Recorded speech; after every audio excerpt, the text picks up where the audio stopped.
के अब सवरिया रे गोइया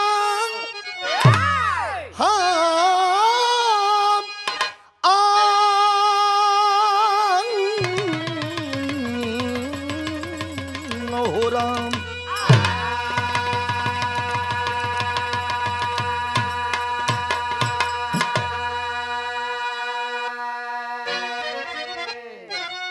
अच्छा बाबूजी, सुपर कैसेट टी सीरीज की ओर से एक गर्मा गर्म मुकाबला आप लोगों के बीच में प्रस्तुत बा।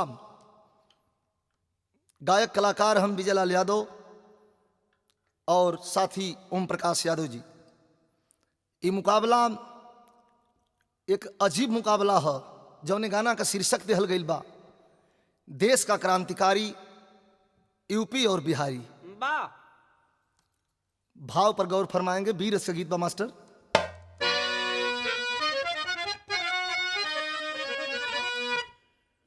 तो यान पर मर गए, यान पर मिट गए, दे आजादी हमें वो कहां खो गए। मौत को वो खुशी से लगा कर गली, नाचिता भी मिली बेकफन सो गए।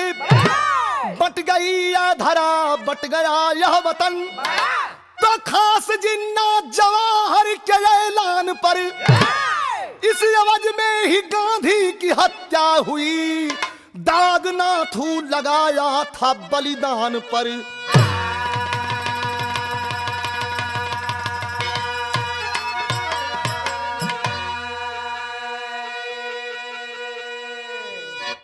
बाबूजी, वह दिन आज फिर से अपने बिरहा के माध्यम से मैं याद दिलाना चाहता हूं। कव्वाली का तर्ज लगल मास्टर।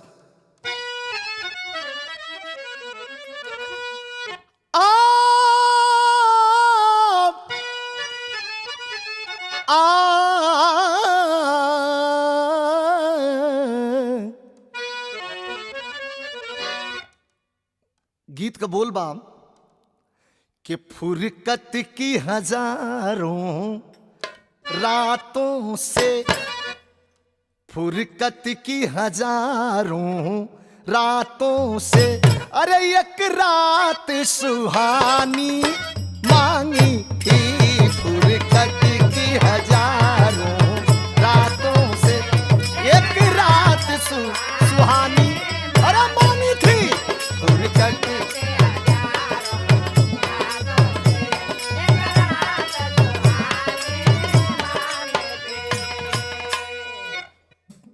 फुरकत की हजारों रातों से,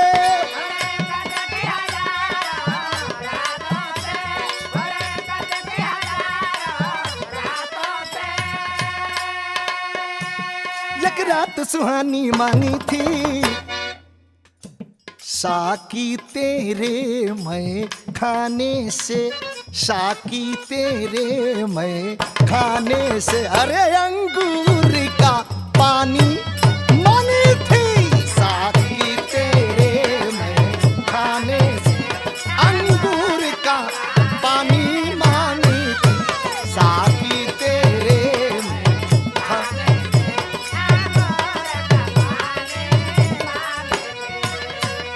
बिरहा के अंदर भाव कवि जी कितना सुंदर देते हैं। यह देश हमारा, यह देश हमारा भारत है, यह देश हमारा भारत है। मरना मिटना दस्तूर मेरा, यह देश हमारा भारत है। मरना मिटना दस्तूर मेरा, यह देश हमारा।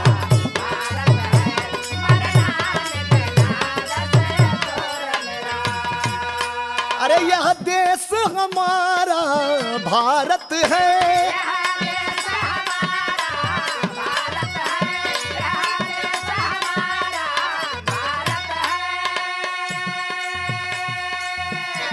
मरना मिटना दस्तूर मेरा।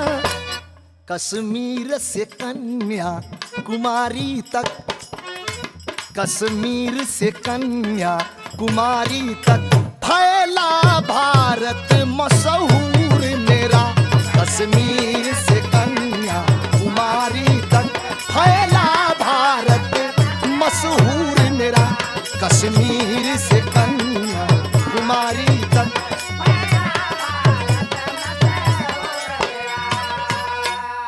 से कहानी की शुरुआत भइल मास्टर।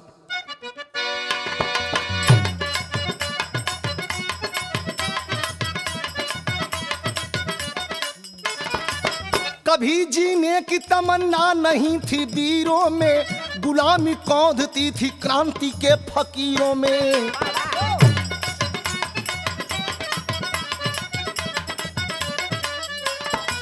गए जवाहर शास्त्री जी ने है ऐलान किया, देश को नारा जय जवान जय किसान दिया।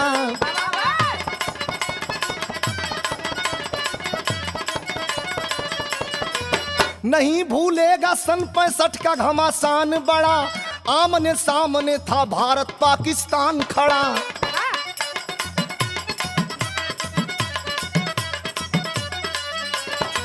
जिला गाजीपुर दुल्हापुर से कुछ दूर सही, वीर अब्दुल हमीद घर था धामपुर सही।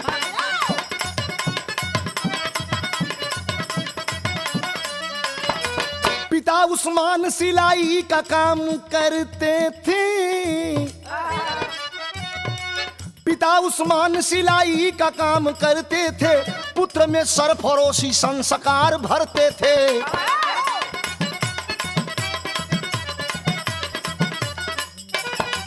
बलिदानी धरती गाजीपुर जिले के धामपुर गांव जो प्रसिद्ध है, चर्चित है, आप जानते हैं। वीर अब्दुल हमीद गरीबी में पला था। पिताजी सिलाई का काम करते थे, लेकिन बेटे के सीने में देशभक्ति जाग उठी है, फौज में भर्ती हुआ। रही गरीबी भले ही दिल का, रहा उच्च अरमान, हुआ है भर्ती सेना में अब्दुल हमीद नौजवान। बिरहा में तर्ज बदल गई बा, घड़ी तर्ज बड़ी जोर चल बा कैसेट में। कैसे मास्टर?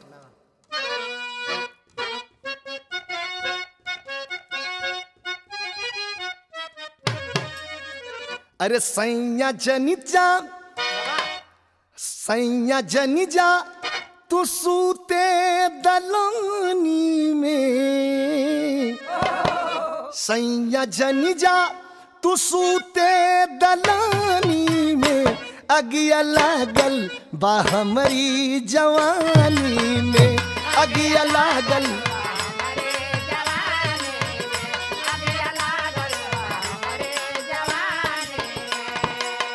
तब बाबू आशीष देलन विदाई में, अरे बाबू आशीष देलन विदाई में, बेटा पीछे न हटिहा लड़ाई में, बेटा पीछे।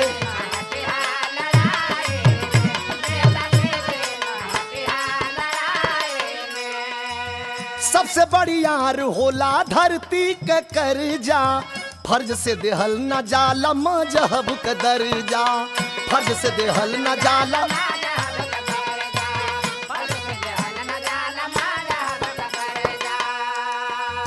तब वीर कबो मरे न वीरताई में, वीर कबो मरे न वीरताई में, पीछे हटिहा न बबुआ लड़ाई में।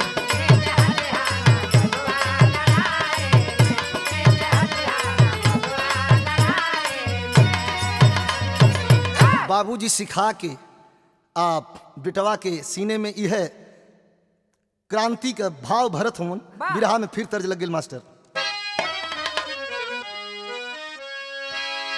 गीत है बाकी मुठिए में आट जाली, अरे मुठिए में आट जाली, अब पतरी कमरिया कमाल कैलू गोरी, मारी मार के नजरिया कमाल कैलू गोरी। देखा प्रकाश भैया सटत है।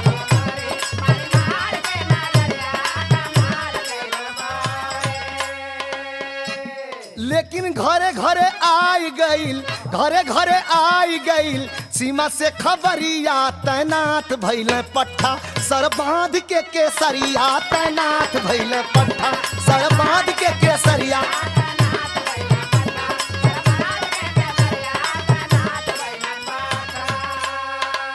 पिट्ठू बांध धइल हमीद जब डहरिया,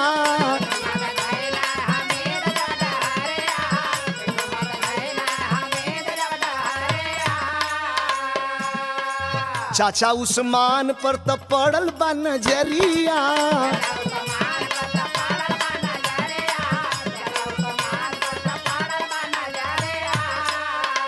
अखिया में आंसू देखी, अखिया में आंसू देखी, बोलते ही घरिया तैनात भइले पट्ठा, सर बांध के केसरिया तैनात भइले।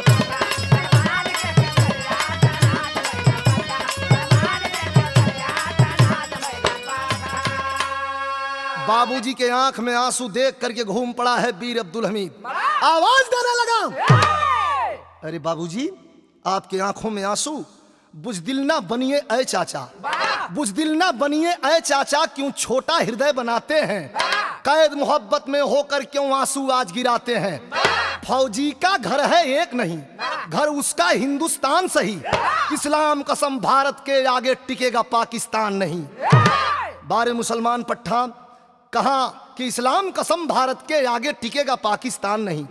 जिस मिट्टी में हम जन्म लिए अब उसका कर्ज चुकाना है, ईद भूलकर खून की होली सरहद पर बरसाना है। इस देश के खातिर सदा समर्पित मेरी हर एक धड़कन है, और दुश्मन के तरफ से खुदा रहे तो खुदा भी मेरा दुश्मन है कसम आपकी ऐ अब्बू, है कसम आपकी ऐ अब्बू, दुश्मन की फौज भग जाएगी। अब मैं घर आऊं या ना आऊं पर खबर जीत की आएगी। चिंता मत करिएगा, चाहे हम भले घर वापस लौट के आए या नहीं आए, लेकिन मेरे हिंदुस्तान के सरजमीन की जीत की खबर जरूर आपके कानों तक आएगी। हौसला बुलंद है, जवान चला तो बिरहा में फिर तर्जमा मास्टर।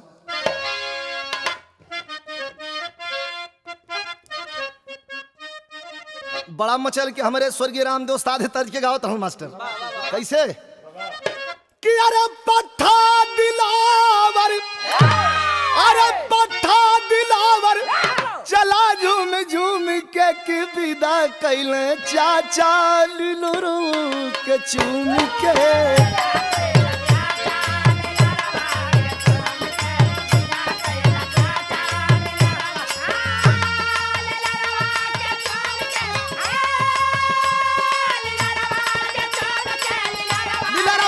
चूम के विदा कैले चाचा लिलोरो।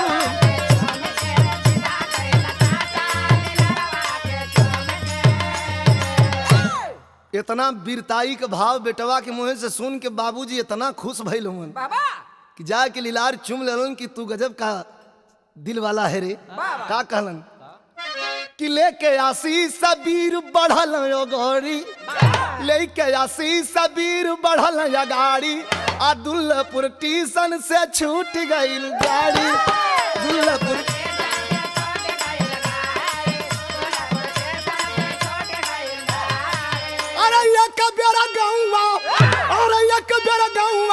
निहार ला घूम के कि विदा कैलो चाचा लिलोरो के चूम के।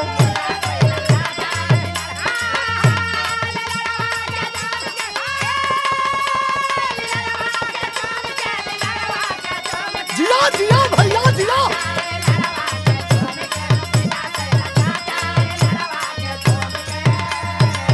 दुल्लापुर स्टेशन से गाड़ी छूट गई, बिरहा में तर्ज फिर लग गई। ओम प्रकाश भैया देखा धुन तो वाकई कोनो नई ना हो, लेकिन तनी तनी अपन कोशिश जरूर होले।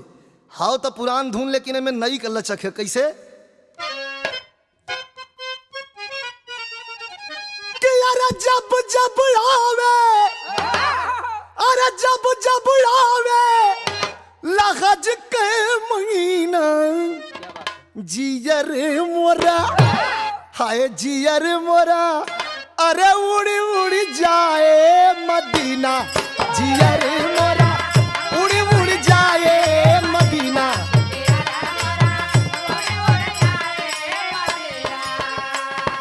अरे जब जब आवे, जब जब आवे लहज के महीना, जियर मोरा हाय जियर मोरा, उड़ी उड़ी जाए मदीना, जियर।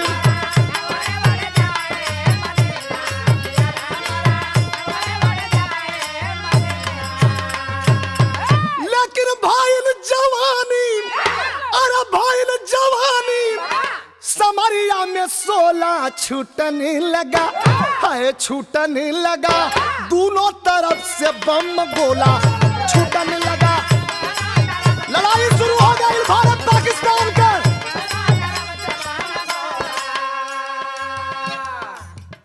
दोनों तरफ से लड़ाई शुरू हो गई। अब्दुल हमीद जब देखा बागी,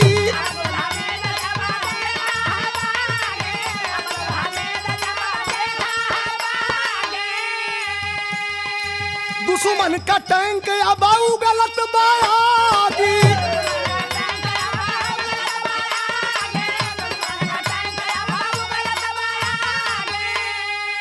अरे मन में बहादुर, अरे मन में बहादुर, जय हिंद बोला छूटने लगा, हाय छूटने लगा। दोनों तरफ से बम गोला छूटने लगा।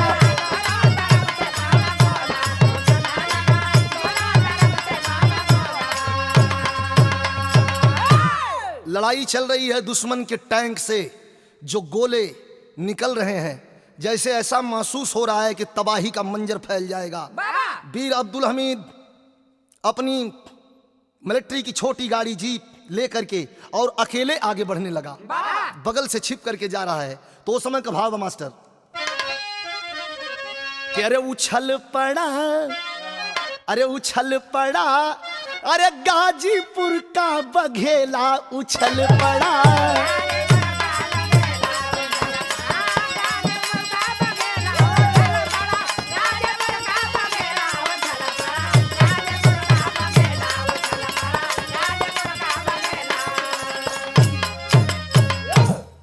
टोली लेकर के आगे बढ़ा है। तो समय का भाव बाप कि टीला के पीछे छिपा है बहादुर, अरे टीला के पीछे छिपा है बहादुर, अरे टैंक उड़ाया अकेला उछल पड़ा। गाजीपुर का बघेला उछल पड़ा, उछल पड़ा।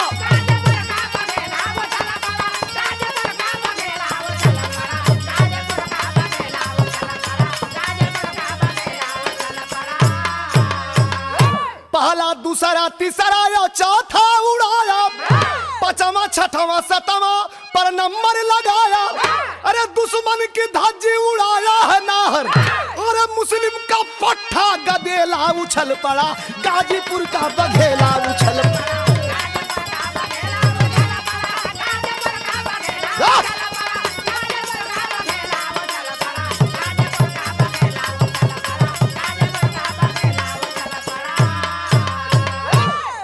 जितने दुश्मन के टैंक हैं, टैंक पर गोला दागना शुरू कर दिया।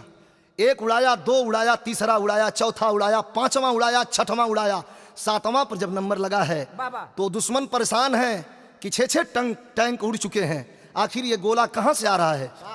कवि जी भाव लिखते हैं, अरे अब्दुल हमीद की हस्ती देखिए, अरे अब्दुल हमीद की हस्ती देखिए, जैसे महाभारत में अभिमन्यु की मस्ती मस्ती मस्ती।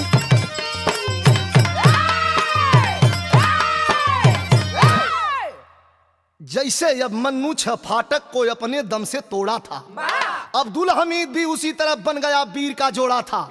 हैरान हुई दुश्मन की फौज, यह टैंक कहां से उड़ जाता, अब तोड़ तोड़ कर टैंक बहादुर टीला के पीछे मुड़ जाता। ए भैया, टैंक तोड़ तोड़ करके और टीला के पीछे छिप रहा है। बार बार दुश्मन परेशान हैं कि आखिर 6 टैंक ध्वस्त हुआ, ये कौन है, कहां से ये गोला दाग रहा है। बार वीर अब्दुल हमीद भाव बा मास्टर,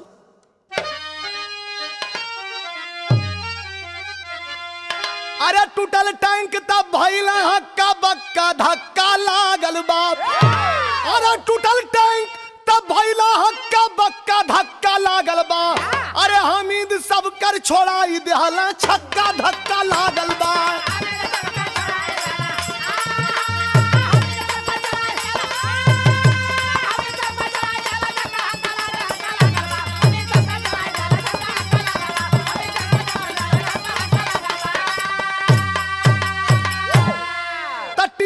पीछे निगाह पड़ गई, पापी टंका घुमाए हो, कर गोला बरसात वीर की हस्ती नीचे मिटाए हो। नजर पड़ गई दुश्मनों की कि टीला के पीछे से इधर से ही ये गोला आ रहा है जो हम लोगों के टैंक को बर्बाद कर रहा है। घुमा दिए अपने टैंक का मुंह उस टीला की तरफ। हुआ क्या? देख वीरता भैला दंगा चक्का धक्का लागल बा। अरे मिटा वतन पर एक बहादुर पक्का धक्का लागल बा।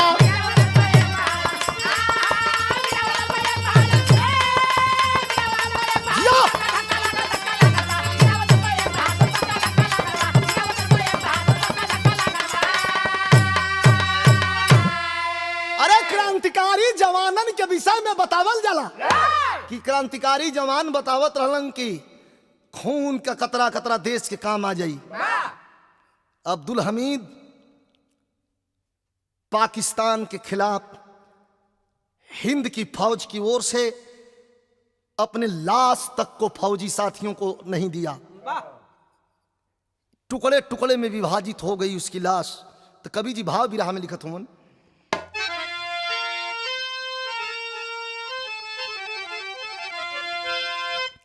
मिट जाले भला ही शरीर उद्यमी के, लेकिन मेटाला दुनिया से कबोना।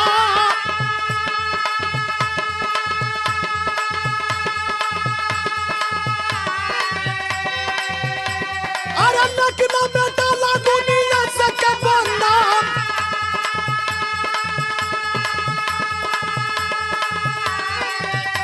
अरे देश से ना बड़ा कौनो धर्म होला जग में। ये भैया देश से ना बड़ा कौनो धर्म होला जग में।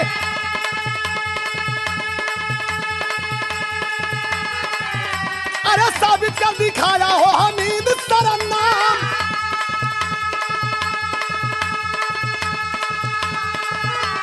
अल्लाह से भी ना दिया अपने देश को जवानावा।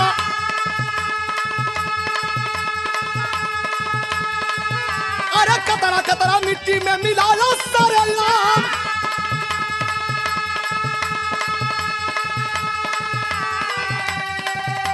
अरे भाई लड़ाई बंद जीतल मोरा देसावा।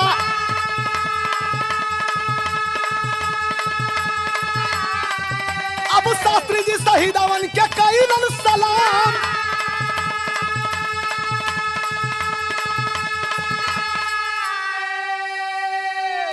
बारे वीर अब्दुल हमीद दुश्मनों के छक्के छोड़ाते हुए अपने आप को इस अहले वतन के मिट्टी में हमेशा के लिए समर्पित कर दिया।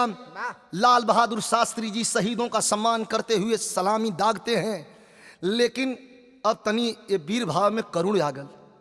खबर आइल मास्टर ए भाई अद्दा बच्चा उस्मान के जब मिलल बा खबरिया।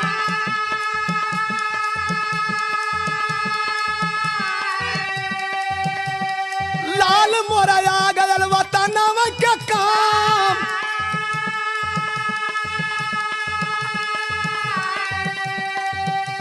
अब दुल्हन रोवली जेकर छूटल जीवन साथिया। अब बेटा वाला नाथ हो के रोम दिल थाम।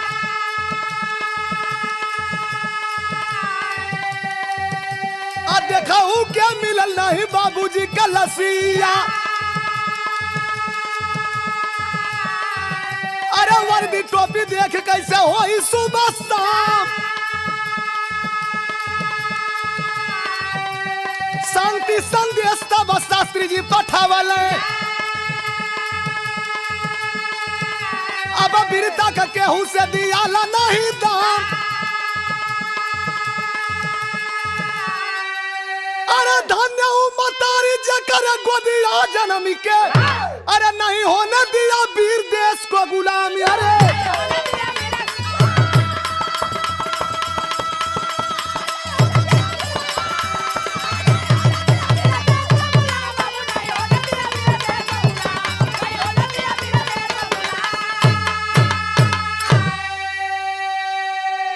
देखा हम प्रकाश भैया यूपी का क्रांतिकारी वीर अब्दुल हमीद कभी रहा।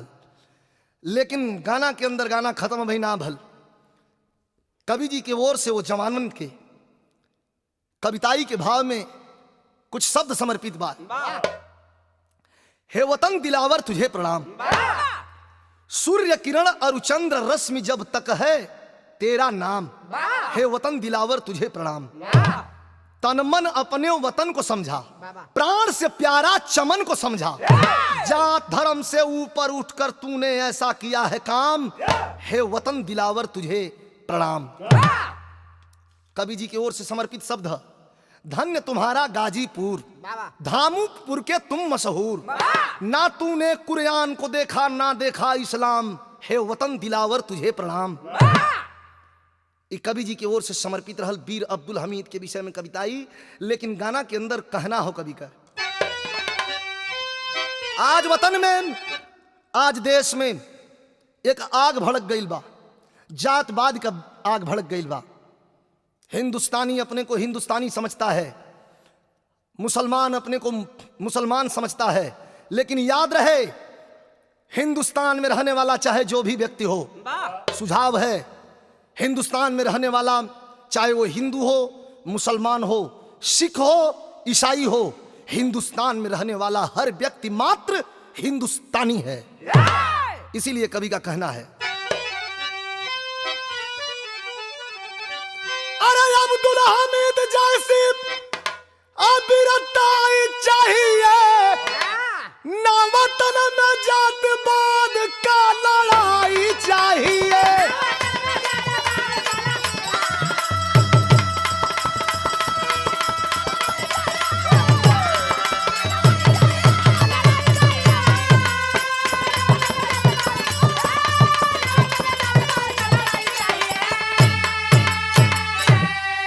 दुख कि देशवा आजाद हो के भायल सारा नाम हो,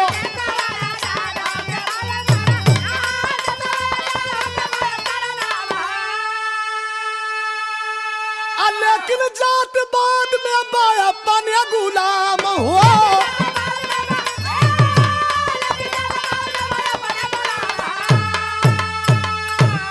देश आजाद हो के सरनाम हो गयल, हमन क्रांतिकारीन का गाथा गावल जला, बीर अब्दुल हमीद के याद कयल जला, लेकिन जातवाद के लफड़ा में फंस के आज भी गुलाम है। एकर निपटारा करे वाला के कोई जन्म ले ही धरती पर, नेता से लेके अप्रणेता तक सब यही जातवाद के लफड़ा में फसल हो। यही लिए कहना हो कि मजहब के लड़ाई का सफाई चाहिए, कि ना वतन में जातिवाद का लड़ाई चाहिए।